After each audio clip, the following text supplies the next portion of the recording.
또 우리의 마음으로 하나님 앞에 감사와 찬양과 영광을 올려드리게 하신 하나님의 크신 사랑에 감사를 드립니다. 이 시간 참 또 감사한 것은 우리 김성일 장로님 아들 우리 한결, 오직 주님만 바라보며 한결같이 이렇게 주님을 사랑하는 한결이가 이제 8월 6일 제대를 앞두고 이렇게 저희와 함께 예배를 드릴 수 있게 해주신 주님의 귀한 인도하심에 감사를 드립니다. 또 삼육중앙에서 여러 가지 든든한 많은 우리 성도님들이 계시고 또 좋으신 많은 분들이 계시지만은 오늘 사회를 봐줬던 우리 이정배 장로님, 우리 초등학교 때부터 든든한 친구였는데 또 오늘 이렇게 사회를 함께 봐줘서 얼마나 행복하고 또 주님의 그 사랑과 기쁨이 마음 가운데 가득하게 됩니다. 오늘 주 안에 서라라는 제목으로 빌립보서 4장 1절로 5절에 있는 말씀 함께 보도록 하겠습니다. 먼저 오늘 본론으로 들어가기에 앞서서 오늘 사도 바울이 이 편지서를, 특별히 옥중서신이죠, 이 빌립보서가 4권의 옥중서신 중에서 한 권으로 이루어진 책인 것을 우리가 아는데요. 먼저 첫 번째로 이 사도 바울이 성도들에 대해서 어떻게 부르고 있는지, 어떠한 마음을 가지고 이 성도들을 부르고 있는지 오늘 본문 1절에 있는 말씀을 통해서 한번 확인해 보도록 하겠습니다. 그러므로 나의 사랑하고 사모하는 형제들, 나의 기쁨이요 면류가 아닌 사랑하는 자들아, 이와 같이 주 안에 서라. 지금 사도 바울이 그들의 형제 자매들을 부르고 있는데, 그들의 가족들을 부르고 있는데, 그들의 빌립보 교인들을 부르고 있는데 뭐라고 부르고 있습니까, 여러분? 아델포이, 사랑하는 형제들, 그리스도 안에서 우리는 한 가족이다라는 개념을 가지고 이렇게 빌립보 교인들을 부르고 있는 모습을 우리는 여기서 확인하게 됩니다. 그 다음에 또 뭐라고 호칭을 하고 있습니까? 여기 보니까요, 사랑하고 사랑받는, 아가페토이죠, 사랑하는 형제자매들, 한 가족이죠. 예수 그리스도 안에서 한 지체로서, 한 가족으로서 빌립보 성도들을 지금 부르는 그 단어 속에서 이 사도 바울의 마음을 좀 여러분 아시겠습니까, 여러분? 네. 거기 또 뭐라고 부르고 있습니까? 여기 보니까 뭐하는 형제 자매들? 에피포테토이, 뭡니까? 사모함을 받는, 사모한다는 거예요. 사모한다는 게 뭘까요? 늘 보고 싶다는 거예요. 간절히 보고 싶다는 이러한 개념이 이 안에 담겨져 있는 것을 우리는 알게 됩니다. 거기서 더 나아가서 어떻게 호칭을 하고 있습니까? 여기 보니까 빌립보 교인들을 지금 부르고 있는데 뭐라고 부르고 있어요? 나의 기쁨이요 면류가 아닌 사랑하는 자들아. 빌립보 교인들이 사도 바울의 자랑이었고 사도 바울의 기쁨이었고 또 사도 바울의 뭐라고 이야기합니까? 면류관이라고 그렇게 부르고 있습니다. 우리 한번 사도 바울의 그 마음을 담아서 우리 옆에, 오늘 금요일 저녁이니까 옆에 앞에 있는 오신 분들을 바라보면서 이렇게 한번 불러봐 주시기 바랍니다. 사랑하는 집사님, 사랑하는 장로님, 사랑하는 우리 친구, 이렇게 한번 불러봐 주세요. 옆에 있는 분들 바라보시고요. 사도 바울의 그 심정을 담아서, 여러분, 사도 바울의 심정을 담아서 한번 불러봐 주시기 바랍니다. 사랑하는 집사님, 사랑하는 유일기 목사님, 사모하는 유일기 목사님, 이 앞에, 맨 앞에 앉아 계시는데요. 네. 자, 오늘 사도 바울이 빌립보서 4장 1절로부터 5절에 있는 말씀을 통해서 그들에게 주는 권면이 있는데 그게 무엇입니까? 주 안에 서라. 여러분, 서는 게 쉬워요? 어려워요? 어떻습니까? 참 쉽지 않은 것 같아요. 살다 보면은, 인생을 오래 살다 보면은 서는 게 쉬워야 되는데, 그러지 못하고 넘어질 때가 많이 있고요.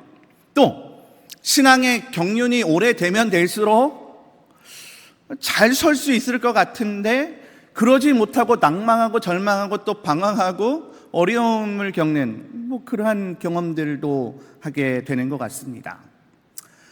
교회정원 6권 331페이지에 보니까 우리는 흔들림의 시대에 살고 있다. 흔들릴 수 있는 모든 것이 흔들릴 때이다. 이 마지막 때에는 어떠한 시대라고 이야기하고 있어요? 흔들림의 시대라고 이야기하고 있습니다. 사실 어떠한 장애물이 우리를 흔들리게 하는 것보다도 대부분의 흔들림이 어디서 시작됩니까? 우리 장로님, 대부분의 흔들림이 어디서 시작돼요? 그렇죠. 마음이라고 답변해 주셨어요. 마음에서 흔들리는 그러한 시작되는 것을 우리가 많이 보게 됩니다. 그래서 오늘 사도 바울은 주 안에 서는 방법에 대해서 오늘 본문에 있는 말씀의 4가지로 이야기하고 있습니다. 그 첫 번째는 뭐냐 하면은 같은 마음을 품으라고 이야기하고 있습니다. 2절입니다.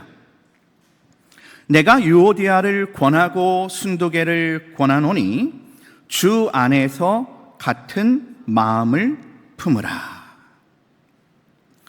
지금 초대교회에 유오디아와 순두개가 이 성도들이, 이 리더들이 지금 좀 다툼이 있었나 봅니다. 뭐에 관해서 다투었다라고 성경은 자세하게 언급하고 있지 않지만은 뭔가 좀 분쟁이 있었던 것 같아요. 어려움이 있었던 것 같아요. 관계가 좀 깨진 것 같습니다. 그런데 여러분, 교회에 다툼이 있거나 분쟁이 있으면 교회가 어떻게 될까요? 어떻게 될까요? 교회가 약해지게 되는 것을 우리는 경험해 봤고, 또 그러한 어려움을 당하는 여러 가지 사례들을 우리가 보게 되는 것이죠. 그렇기 때문에 갈라디아서 5장 20절에는 같이 한번 읽어볼까요? 육체의 일은, 시작. 육체의 일은 우상 숭배와 주술과 원수 맺는 것과 분쟁과 시기와 분냄과 당 짓는 것과 분열함과 이단과. 오늘 사도 바울은 빌립보 교인들에게 주 안에 서라라는 그러한 제목으로 권면하면서 첫 번째로 오늘 여기에 우리에게 소개하고 있는 것들을 오늘 우리가 하고 있지는 않는지, 그러한 부분들에 대해서 이 말씀으로 우리의 삶을, 우리의 신앙을 다시 한번 점검해 보라고 이야기하고 있는 것입니다. 그래서 사도 바울은 빌립보서 2장 2절에 같이 한번 읽어보겠습니다. 시작. 마음을 같이하여 같은 사랑을 가지고 뜻을 합하며 한 마음을 품어. 같은 마음. 여기 같은 사랑, 같은 뜻, 같은 마음. 근데 여러분, 사실 부부지간에도 가족지간에도 뜻이 다를 때가 많은 것 같아요. 마음이 나뉠 때가 많은 것 같습니다. 뭔가 마음이 일치가 되고 뭔가 교회에서 아니면 어떠한 조직에서 공동체에서 한 마음과 한 사랑과 한 뜻과 하나의 정신과 하나의 방향을 가지고 나아가야 되는데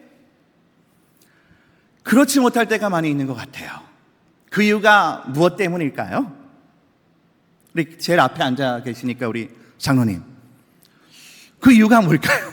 한 마음이 돼야 되는데 뭡니까 여러분? 그렇죠. 누가 문제예요? 누가 문제예요? 자, 따라해 보겠습니다. 자아를 내려놓지 못할 때 문제가 일어난다.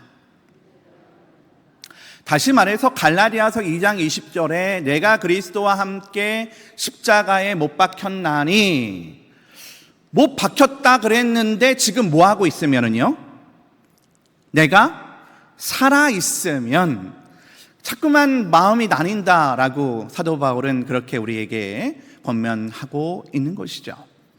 그래서 고린도전서 1장 10절에 보면은 형제들아 내가 우리 주 예수 그리스도의 이름으로 너희를 권하노니 모두가 같은 말을 하고 너희 가운데 분쟁이 없이 같은 마음과 같은 뜻으로 온전히 합하라. 같은 마음과 같은 뜻으로 온전히 뭐하라고요? 합하라. 사단이 제일 공격하기 쉬운 게 뭘까요? 마음을 뭐하게 하는 걸까요? 마음을 나뉘게 하는 거예요. 별거 아닌 거 가지고도 쉽게 뭐할 때가 있어요? 마음이 나뉠 때가 있고, 또 내 뜻 너무 내세우다가 마음이 또 나뉠 때도 있고, 또 각자 마음이 나뉘는 그러한 어떠한 사례들이 있을 거라고 생각됩니다. 경험들이 있을 거라고 생각됩니다. 교회 증언 5권 236페이지에 영감을 받은 선지자의 글 엘렌 화이트 여사께서는 연합은 힘이요 분쟁은 허약이다라고 말씀하고 있습니다. 연합은 힘이요 분쟁은 허약이다. 오늘 주 안에 서라라는 제목으로 말씀을 전하고 있는데 두 번째입니다. 오늘 본문에 여러분 3절에 있는 말씀에 한번 주목해 보시기 바랍니다. 서로 도와야 된다고 말씀하고 있습니다. 복음에 나와 함께 힘쓰던 저 여인들을 뭐하고요? 돕고, 또한 글레멘드와 그 외에 나의 동역자들을 뭐하라고요? 도우라. 그 이름들이 생명책에 있느니라. 여러분 주 안에서는 두 번째 방법이 무엇입니까? 서로 뭐 하는 거예요? 서로 돕는 거. 서로 돕는 거. 그래서 빌립보서 2장 4절에 오늘 사도 바울 선생님께서 이 옥중 서신 가운데 이런 말씀을 주고 있는 것입니다. 각각 자기 일을 돌아볼 뿐더러 또한 각각 다른 사람의 일을 돌보아 나의 기쁨을 충만케 하라. 각각 다른 사람의 일을 돌보아. 어제 동대문 구청장이신 이필영 구청장님께서 교회에 방문을 오셨습니다. 근데 우리 구청장님께서 하시는 말씀이 이 동대문구를 행복한 구로 한번 만들어 보고 싶다고 이야기를 하면서 저희 교회 우리 정정호 담임 목사님께 이 동대문구의 자살률이 여러분 몇일까요? 동대문구 자살률이요. 몇이요? 1위? 2위라고 합니다. 2위. 동대문구 자살률이 2위라고 이야기하면서 이 동대문 구청장님께서 기도 제목이 있다는 거예요. 제발 우리 구민들이 행복하게 잘 살면 좋겠다고, 그게 기도 제목이라고 기도해달라고 그러셨어요, 어저께. 그래서 우리 담임 목사님께서 우리 구청장님과 동장님을 위해서 함께 모여서 기도하는 시간을 가졌습니다. 여러분, 대한민국이 왜 이렇게 살지 못해서 1위를 달리고 있을까요? 사실 반대로 읽으면 뭔데요, 여러분? 자살을 반대로 읽으면 뭐가 될까요? 살자. 여러분, 그 이유가 뭘까요? 왜 이렇게 행복하지 못하고 왜 이렇게 어려움을 당하고 있는 그 이유들이 뭘까요? 왜 이렇게 고독하고 왜 이렇게 외롭고, 그 이유가 뭘까요? 여기 빌립보서 2장 4절에 보니까 그 이유가 뭐라고요? 각각 다른 사람의 일을 돌보아. 여러분, 우리가 수십 년 동안 이 일을 우리 가정 주변으로 10가정, 30가정, 우리 교회 주변으로 50가정, 100가정을 10년, 20년, 30년 동안 늘 돌보고, 늘 사랑하고, 늘 섬기고, 늘 봉사하고, 늘 관계 맺고, 늘 찾아가고, 늘 기도하고, 늘 가마력 센터를 통해서 그들에게 감동을 줬다면 여러분, 어떠한 일이 발생했을까요? 아마 우리의 이웃 주민들이 행복했겠죠. 살아보고 싶은 마음이 들었겠죠. 그래서 마태복음 19장 21절 22절에 보면은 여기 한 부자 청년이 나오는데, 예수님을 만나서 이 부자 청년이 예수님께 뭐라고 묻습니까? 예수님, 저도 뭐 하고 싶다고요? 구원받고 싶다고요. 제가 하나님의 말씀을 다 지켰다고요. 저 이 정도면 잘 사는 거 아닙니까? 이 정도면 신앙 잘하는 거 아닙니까? 이렇게 질문하는 그 청년에게 예수님이 뭐라고 말씀합니까? 가서 내 소유를 팔아 가난한 자들에게 주라. 그리하면 하늘에서 보화가 내게 있으리라. 22절 같이 한번 읽어볼까요? 시작. 그 청년이 재물이 많음으로 이 말씀을 듣고 근심하며 가니라.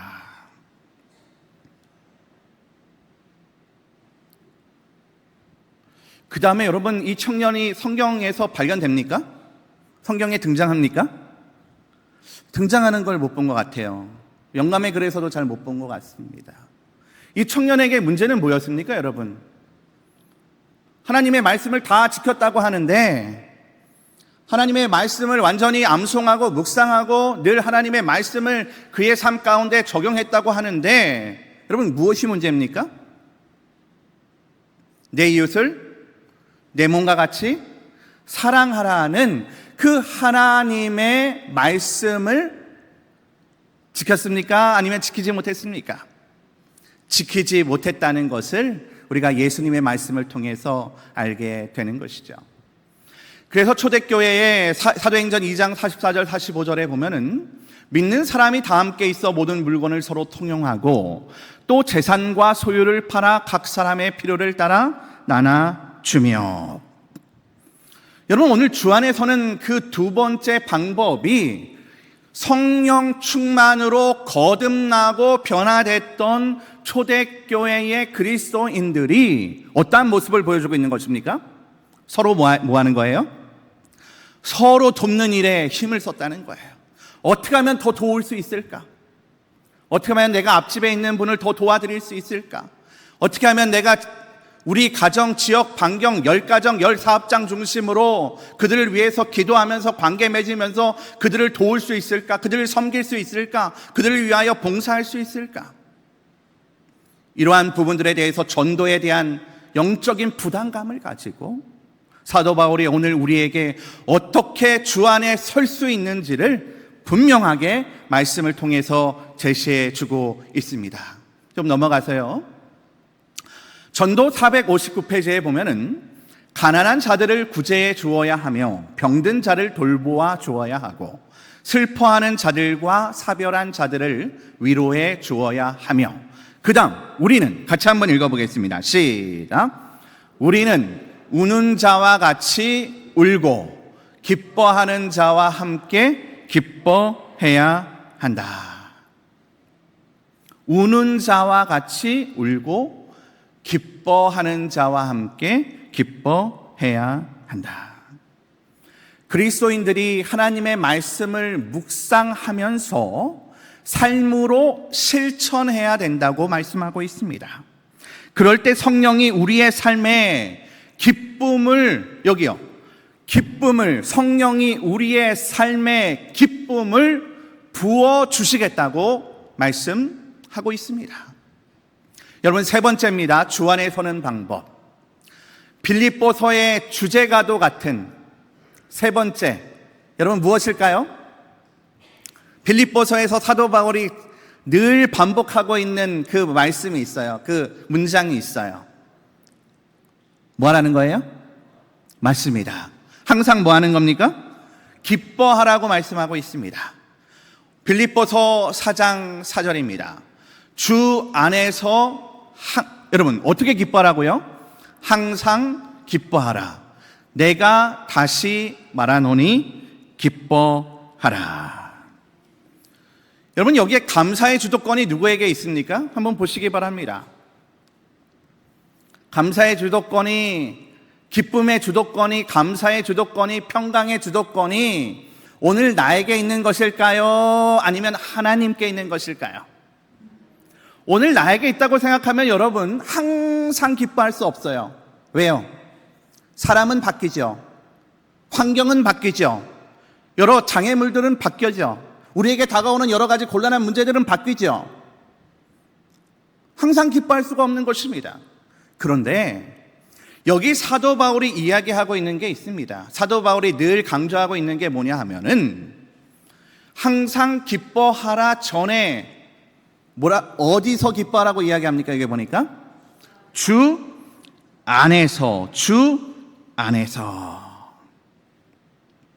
여러분 바로 이게 항상 기뻐할 수 있는 비결이죠.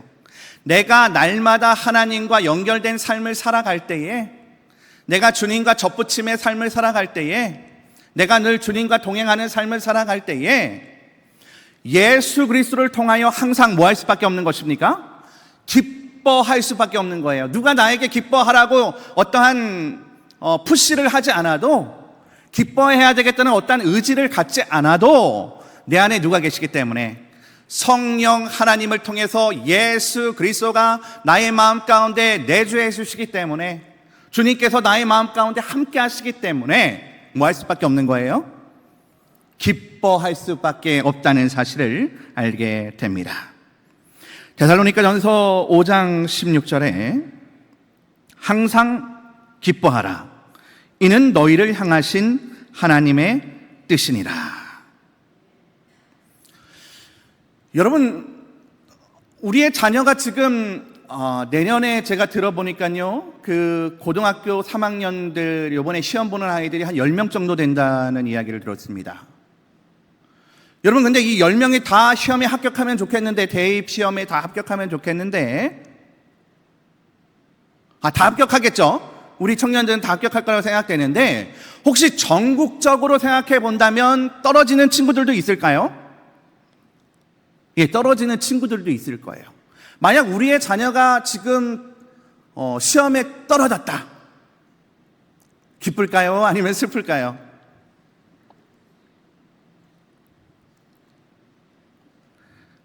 기쁠까요? 슬플까요? 예, 슬프죠.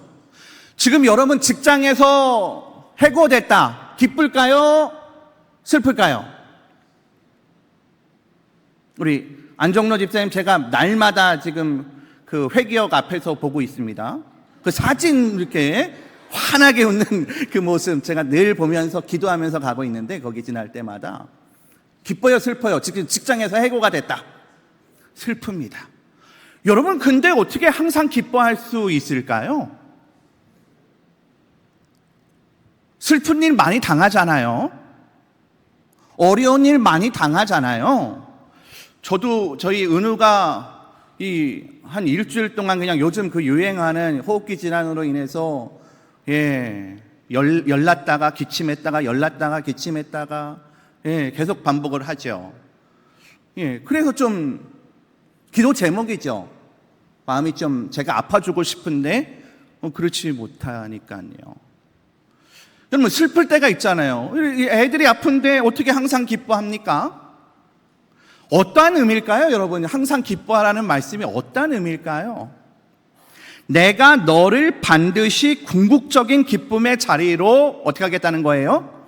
이끌어 가겠다는 겁니다. 지금 슬플 수도 있고, 지금 아픔을 우리가 통과할 수도 있고, 어둠의 그러한 공간과 시간과 그러한 여러 가지 문제들을 맞닥뜨리 가면서 우리가 지나갈 수도 있지만은, 그러나 예수 그리스도를 통하여 우리를 궁극적인 기쁨의 자리로 이끌어 갈 것이라는 그 메시지를 이 안에 담아내고 있는 것입니다, 여러분.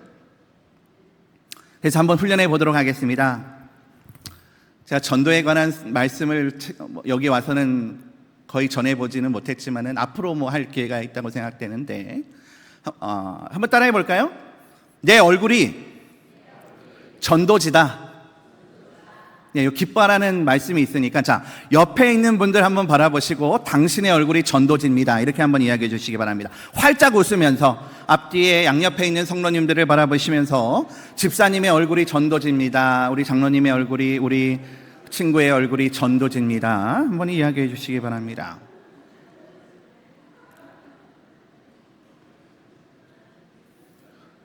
우리의 삶이 전도고 사실 우리의 얼굴이 전도지가 되려면 항상 뭐 해야 되겠습니까? 기뻐해야 할 수밖에 없는 것이죠. 뭐 어떤 의지가 아니에요. 노력이 아니에요. 우리 주님께서 우리의 마음 가운데 함께 하시면 매일 성령의 침례를 경험하게 되면은 뭐 할 수밖에 없는 거예요? 항상 기뻐하는 게 그냥 자연스러운 거겠죠. 네. 자, 교회 보내는 권면 55페이지에 보니까 예수께서는 그대가 만나는 시련과 곤란에 놀라도록 버려두지 않으신다. 예수께서는 시련이 임할 때에 낙담하거나 불안해하지 말라고 하신다. 그대의 구속자이신 예수를 바라보고 원기를 내고 기뻐하라. 오늘 처찬미 367장 주 안에 있는 나에게, 여러분 그 가사에 보면은, 특별히 2절 가사에 보면은 그 내용이 이렇습니다. 그 두려움이 변하여 내 기도 되었고 전날의 한숨 변하여 내 노래 되었네. 전날의 한숨 변하여? 한숨 쉴 때 있습니까, 여러분? 한숨 쉴 때 있죠. 기도 제목이지만 사실은요, 한숨 쉴 때가 있는데 그 한숨이 변하여 내 무엇이 되었다고요? 노래 되었네. 데살로니가전서 1장 6절에 또 너희는 많은 환난 가운데서, 근데 여러분 우리가 기뻐할 수 있는, 항상 기뻐할 수 있는 그 힘, 저력, 동기부여, 그 베이스, 우리가 내다보는 그 프레임이 있는데요, 그게 뭐냐 하면은 여러분 한번 보시기 바랍니다. 성령의 기쁨으로 말씀을 받아 우리와 주를 본받은 자가 되었으니. 여러분 우리가 어떻게 항상 기뻐할 수 있습니까? 여기 보니까 오늘 사도 바울이 우리에게 주는 권면의 말씀을 통해서 옥중서신 가운데 4권의 옥중서신이 있지만은 특별히 빌립보서에서 오늘 우리에게 무엇을 통해서요? 성령의 기쁨으로, 성령 충만을 경험하는 자들이 뭐 할 수밖에 없다는 거예요. 계속해서 기뻐할 수밖에 없다는 것입니다. 그래서 우리의 마음을 예수 그리스도 앞에 항복하는 것, 성령 하나님의 지도에 우리가 굴복하는 것이, 그것이 바로 기쁨의 비결이다 하는 사실을 알게 됩니다. 여기 갈라디아서 2장 22절 23절에 보면은 성령의 열매에 대해서 우리에게 언급해 주고 있는데요, 성령의 열매, 사랑과 그 다음 희락과 화평과 오래 참음과 자비와 양성과 충성과 온유와 절제니 이 같은 것을 금지할 법이 없느니라. 성령의 열매라는 거예요. 우리가 항상 기뻐할 수 있는 그 원인은, 그 이유는, 그 배경에는 성령의 열매로서 우리에게 열리는, 뭐라고 이야기하고 있습니까? 희락. 오늘 우리에게 성경은 다시 한번 성령의 열매를 맺고 있느냐, 그렇게 질문을 던지고 있습니다. 구호봉사 79페이지에 하나님 안에서 기뻐하라, 예수를 바라보라, 하나님을 찬양하는 습관을 가지라, 다른 사람들을 어떻게 하라고요? 즐겁게 해주라, 이것이 그대가 첫째로 할 일이다. 여러분 전도를 하라고 이야기하지 않아도 우리가 은혜의 천국을 만들어 가면은, 그죠? 우리의 삶이, 우리의 가정이, 우리의 교회가, 우리의 지역사회가 내가 예수님을 사랑하는 것을 통하여 은혜의 왕국을 형성해 가다 보면은 어떻게 되게 될까요? 여기 보니까 영광의 왕국은 덤으로 우리에게 따라오는 것이고요, 또 우리 지역 주민들이 우리가 어떻게 하면은요, 여기 한번 보시기 바랍니다. 다른 사람들을 어떻게 해주라고요? 즐겁게 해주라고 이야기하고 있습니다. 여러분 이번 한 주 동안 다른 사람들을 즐겁게 해주기 위해서 뭔가 좀 노력해 봤습니까? 여러분 전도 수첩에 좀 적어 봤어요? 내가 만나고 있는 VIP들, 내가 기도하고 있는 구도자들을 위해서 내가 이번 한 주 동안 관계 맺기를 하면서 어떻게 그들을 기쁘게 해줬는지, 어떻게 즐겁게 해줬는지, 이런 거에 대해서 여러분 좀 생각해 보셨습니까?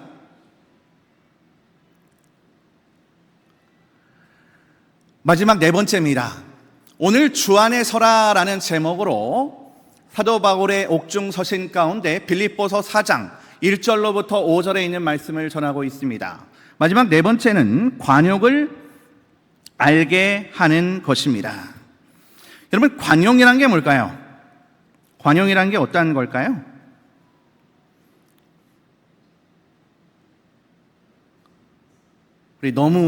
우리 친구에게만 물어봤으니까 우리 청년 중에 우리 호연 청년,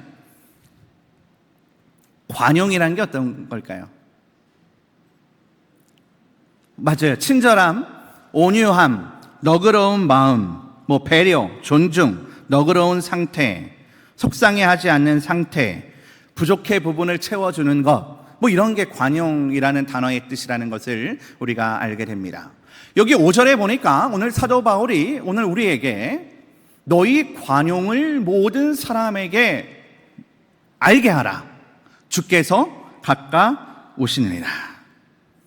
여러분, 내가 좋아하는 사람에게만 관용하라는 거예요? 배려하라는 거예요? 넉넉한 마음을 가지라는 거예요? 그게 아니죠.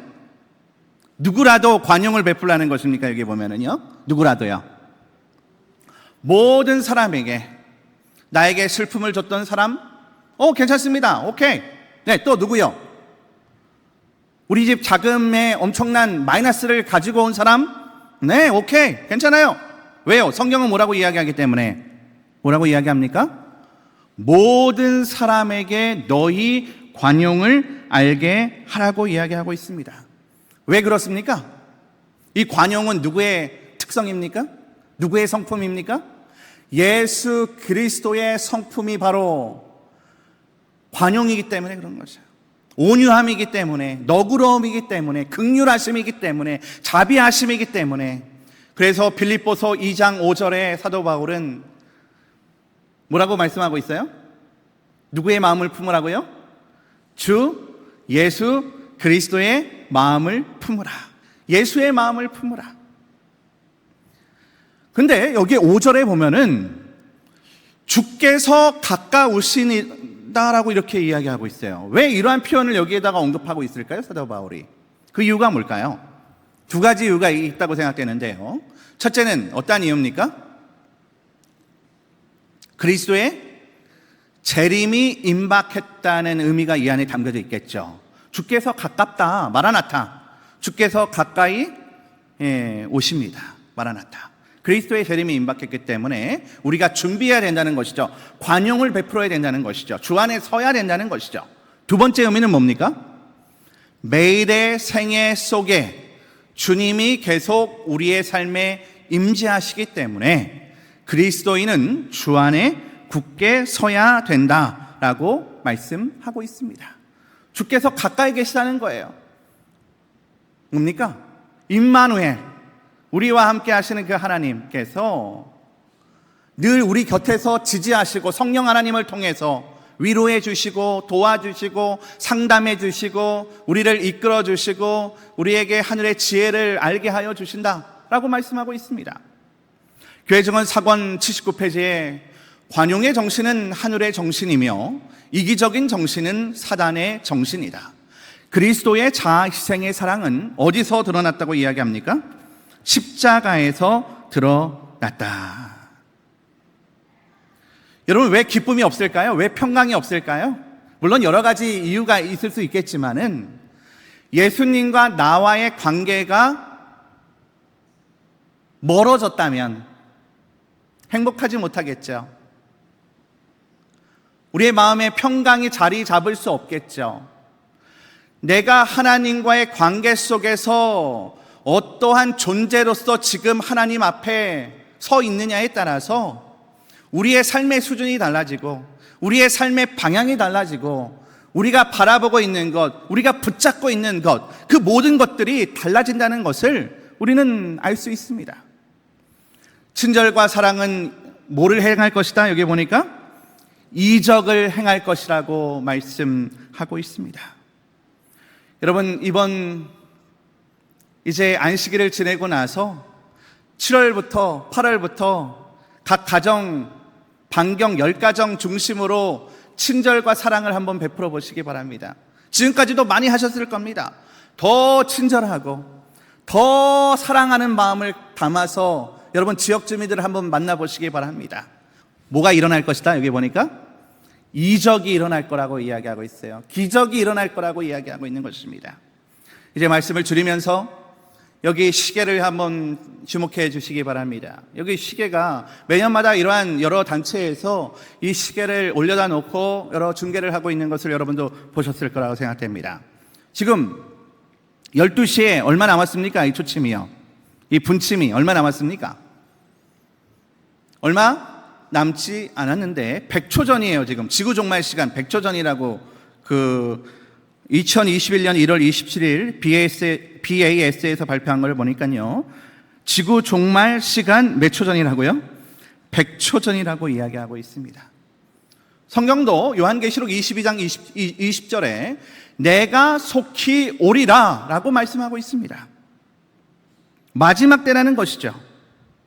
여러분, 이 마지막 때에 우리가 해야 될 일이 있다면 무엇일까요? 두 가지가 있다고 생각되는데요. 마지막 질문입니다. 두 가지. 이 마지막 때, 에드캐츠, 다니엘서에는 에드캐츠 이 마지막 때 종말의 때를 그렇게 표현하고 있는데, 이 주님이 가까이 오는 이 마라나타, 우리가 해야 될 두 가지가 있어요. 첫째는 어떤 존재, 비잉이고요. 두 번째는 두잉입니다. 해야 될 겁니다. 비잉과 두잉에 우리가 밸런스가 이루어져야 된다고 이야기하는데요. 첫 번째는 뭘까요? 예수님을 닮아가는 것입니다. 품성 변화. 예수님을 바라보는 거예요, 날마다. 누구를 바라봐야 된다고요? 예수님을 바라봐야 되는 거예요.